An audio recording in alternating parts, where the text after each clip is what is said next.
In 2004, the Vancouver Canucks weren't just a hockey team, they were a prize, a billion-dollar empire up for grabs. Three powerful businessmen, Tom Gaglardi, Ryan Beedie, and Francesco Aquilini teamed up to buy the franchise. But then, without warning, Aquilini walked away. Months later, he returned, not as a partner, but as the sole owner of the Canucks. Gaglardi and Beedie were blindsided, betrayed. What followed was an all-out war, a high-stakes courtroom showdown filled with accusations of backstabbing, secret deals, and broken trust. This is a story of power, deception, and the battle for Vancouver's most prized possession, the Canucks. The story begins in 2003. The details are a little murky, but these three businessmen joined forces to negotiate for the Vancouver Canucks. According to Ed Willis in his book Never Boring, Aquilini approached Gaglardi to join the consortium. However, this is not the story that Gaglardi and Beedie told when they later sued Aquilini. They claimed they were initially approached by a firm retained by incumbent owner John McCaw to gauge their interest in buying the Canucks. They then later asked Aquilini to join their group. Whatever the case may be, this triumvirate came together in 2003 to negotiate for the Canucks. This union was built on a shaky foundation. There are two key players in this story from the Orca Bay side, owner John McCaw and CEO Stan McCammon. Gaglardi became the de facto leader but quickly grew suspicious of Aquilini. When he met with John McCaw, he found out that Aquilini had privately met with Stan McCammon. According to Ed Willis, Gaglardi felt that Aquilini was undercutting him. Aquilini felt that he was being kept in the dark, and a month later in March of 2004, he left their group, claiming he was unable to finance his share. Gaglardi and Beedie continued negotiating as a partnership and submitted their first formal offer in March. At first, they were only interested in purchasing 3/4 of the team, but by August, they were in talks for full control of the operation for approximately $250 million. There was even a term sheet dated August 13 that outlined the framework of the deal. They had exclusive negotiation rights up until October 1st. These rights were extended indefinitely because Orca Bay kept stalling. Beedie later said, Stan was taking these unrealistic positions. At the same time, he was conveying messages to McCaw, casting doubt on our ability to close. These guys are causing problems. Well, it was Stan causing the problems. The goalposts kept moving. On October 26th, Gaglardi sent an email to Orca Bay outlining his concerns. That same night, Stan McCammon ran into Aquilini on a dinner cruise. According to Willis, McCammon updated Aquilini on the state of the deal, and Aquilini let it be known that he was still interested. McCammon suggested that he speak with McCaw, and things were about to get interesting. On October 30th, Orca Bay made a written offer to Gaglardi and Beedie. The pair submitted a counteroffer on November 2nd. On the 5th of November, Gaglardi received a phone call from McCaw who told him Orca Bay's offer from the 30th was a final one. Negotiations were over. Gaglardi was stunned, but he still tried to retroactively accept the October 30th deal. McCaw told him that was no longer an option. This deal later became a cornerstone of their lawsuit. Gaglardi was hopeful that a deal could still be reached, but on November 16th, he was crushed. He saw on a news ticker that someone had purchased 50% of the Canucks. Initially, he assumed it was an American investor, an outsider that McCaw connected with. To his shock and horror, it was his old partner Francesco Aquilini, who magically came up with the funds to purchase half the operation. Anger, shock, dismay. Gaglardi and Beedie went through the 5 stages of grief. Beedie felt compelled to get the truth out. He stated, "The real story has to be told. I just want to set the record straight and let people know what transpired. Tom Gaglardi and ourselves have been shafted and screwed. I'm a big boy. If it was fair and square, I can accept that. I'm a good loser and I'm a good winner. That's how I was raised." He accused Orca Bay of negotiating behind their backs. He couldn't understand how they came to a deal in 10 days when they couldn't do it in a year. Beedie was careful not to badmouth Aquilini. He said, "I have nothing personal against Francesco. I know him and I like him. This is not a sour grapes thing. It's about how we were treated by McCammon and McCaw." Beedie was taking issue with the fact that McCammon and McCaw were double dealing, leveraging their offer to get something better from Aquilini. Speaking of Aquilini, when he bought the team, he had some interesting words. "You've got to run it as a business. It's not a toy. We don't want anybody to misunderstand. Our company is here as an investor, and not here as a coach, GM, president, or spokesman." Canucks fans would probably argue he's done all 4 over the past 20 years. He purchased 50% of the team. Beedie argued that his partnership would have been better for Canucks fans because they would have owned 100% of the club. Beedie and Gaglardi had to settle for litigation, but before we move on to part 2, please drop a like and subscribe. I'm trying to hit 25,000 in 2025, and I can do it with your help. Thank you. In January of 2005, Gaglardi and Beedie filed a statement of claim with the BC Supreme Court. Here is their version of events according to the claim. Their coalition with Aquilini was formed in November of 2003. They promptly began negotiating with Orca Bay. They each agreed to finance a third of the purchase. In January of 2004, they learned that Aquilini met with McCammon on his own. Gaglardi confronted him about this, and Aquilini agreed not to have private discussions with Orca Bay again. In March, Aquilini pulled out of the coalition, claiming he couldn't raise the funds to finance his third. He told Gaglardi he might be interested down the road and asked to be kept in the loop with confidential information, which Gaglardi provided. The claim stated, after Aquilini ceased to be a partner, he owed a duty of confidence to the complainants not to disclose or use any confidential information provided to him for his own benefit contrary to their interests. Their claim had three key components. 1. Aquilini used confidential information to strengthen his own offer, breaching his duty of confidence. 2. Aquilini began negotiating with McCaw before their exclusive access agreement expired,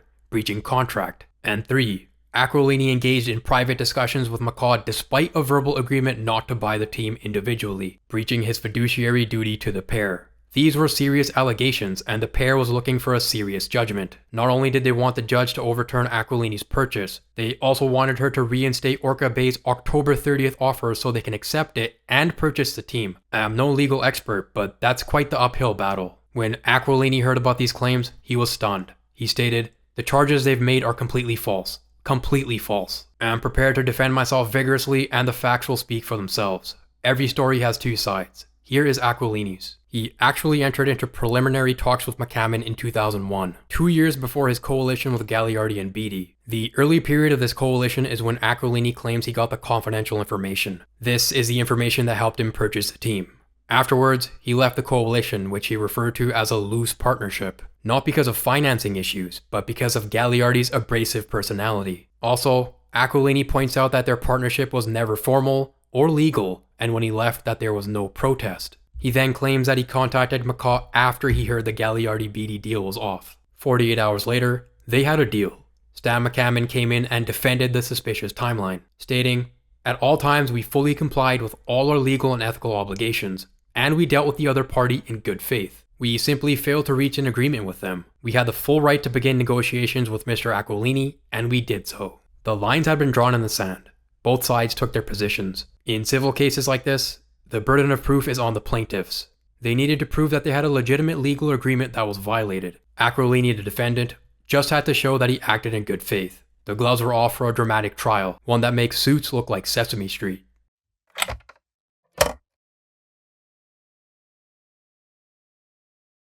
In May of 2007, the trial finally got underway, 2 years after the initial claims. The trial was expected to be the most expensive private civil suit in BC's history. First up to the stand was Gaglardi. He outlined his version of events, as previously discussed in part 2 of this video, but also added some interesting details. He said he first became interested in buying the team for tax purposes. He was going to use the tax losses from the Canucks for his other businesses. This tax strategy also interested Beedie and Aquilini. McCammon was the one that laid out the tax benefits for the group, but Gaglardi still felt that $250 million was on the high end. One part of his testimony really stood out to me. He claimed that Aquilini told him to take a hardline approach, so that Francesco could ride in afterwards as a white knight, kind of like a good cop, bad cop routine. Gaglardi and Beedie both thought this was a bad idea, but Aquilini was persistent. He really believed he could come in and break the deadlock. This strategy obviously never came to fruition because Aquilini left the group. On the third day of his testimony, a surprising detail emerged. The team was set to receive $18 million from the Vancouver Olympic Committee to rent GM Place for the 2010 games. This was huge because it was going to make up for some of the lost lockout revenue. During cross-examination, Gaglardi testified that their deal was hung up because McCaw insisted on taking half the Olympic revenue. Gaglardi was very critical of Stan McCammon in his testimony. At first, they were only looking to buy half the team, but at Stan's suggestion, offered to buy 100% of the operation by July. Gaglardi and Beedie both felt led on by McCammon, and while they still communicate with Aquilini, they have nothing good to say about McCammon. In fact, when their deal fell through, Gaglardi called McCammon complaining that he didn't treat them reasonably. McCammon replied, "I don't give a shit about what's unreasonable. We had no confidence we'd ever reach an agreement with your side." All of this drama then led to the defense's first witness, Francesco Aquilini. During his testimony, Aquilini recounted his 2001 meeting with Stan McCammon. He said, "I thought maybe I could lead a syndicate to keep the Canucks in Vancouver. I offered him $200 million on the basis of getting a syndicate together. That offer was of course rejected, but the tone of the testimony was interesting. The Canucks weren't the Grizzlies. They weren't on the verge of relocation, so Aquilini didn't really come in and save them. He also stated it was his first time doing business with Gaglardi, and claimed to only know him in passing, even though he went to his wedding. During cross-examination, Aquilini agreed with the statement he made during discovery. He said, "If they were trying for a year to negotiate a deal and it doesn't get done, and someone else does it in 2 days, I would be pissed off too. But that's the way it is." That was his response to the suspicious timeline from early November 2004. At first, Aquilini was holding his own during cross-examination, but then the real drama started. Gaglardi's lawyer outlined a conversation between Aquilini and Tom in the washroom of the Supreme Court during Gaglardi's testimony. It went something like this. "That's quite the story you're telling," said Aquilini. "One thing I know is, my memory is 10 times better than yours." Gaglardi responded. At that point, Aquilini said, "You better be careful." Seemingly a subtle warning, but Aquilini denied the claim unequivocally. The lawyer continued, asking why Aquilini followed up with 2 phone calls. Francesco replied, "I called to see if we could do a settlement. This was a major blunder on his part. Why would he settle if he did nothing wrong?" The defense also grilled him on key records being erased from his calendar around the time of negotiations. His defense didn't take too kindly to the accusations of evidence tampering, but the damage had already been done. On his final day of testimony, Gaglardi's lawyers asked him about a flurry of phone calls he made to McCammon and McCaw on September 28th. This was weeks before his purchase. He responded, "I make 12,000 calls a year. These are 1-minute and 2-minute calls. I can't remember." Remember this, Gaglardi and Beedie were accusing him of negotiating with Orca Bay during their exclusive period, and now there's phone calls to Orca Bay that Aquilini can't remember. What seemed to be a petty lawsuit from jaded business partners was now getting interesting. The foundation of Aquilini's defense was cracking, and what happened next only added fuel to the fire. Gaglardi's lawyer produced a memo written by Aquilini's lawyer from October 29th, 2004. It's important to note that this wasn't the same lawyer at the trial. This memo documented a conference call between Francesco, his father Luigi, brother Roberto, John McCaw, and Stan McCammon. This was 3 days after the dinner cruise I mentioned in part 1, where McCammon told Aquilini to call McCaw if he was interested. The memo said, "McCammon has recommended to John McCaw that the Gaglardi-Beedie offer be turned down, and that negotiations commence immediately with the Aquilinis to purchase 20% of the Vancouver Canucks GM Place." Gaglardi's lawyer accused Aquilini of intentionally misleading the court, because originally, he claimed that he only opened negotiations after the Gaglardi-Beedie deal fell through. Aquilini just kept giving the same robotic answers, I don't recall, and said the lawyer must have gotten the details wrong, because he never had a conference call with his father and brother. If he was hoping that McCaw's testimony would take the heat off of him, it didn't. During cross-examination, McCaw was asked about a statement that McCammon made to the press, where he said that negotiations with Aquilini only took place after the Gaglardi-Beedie deal fell through. McCaw testified McCammon's statement was not consistent with my view. He pretty much confirmed that Aquilini began negotiating before the Gaglardi-Beedie deal fell apart. But according to McCaw, only by a single day. He said they began negotiating on the 4th and informed Gaglardi of his failed bid on the 5th.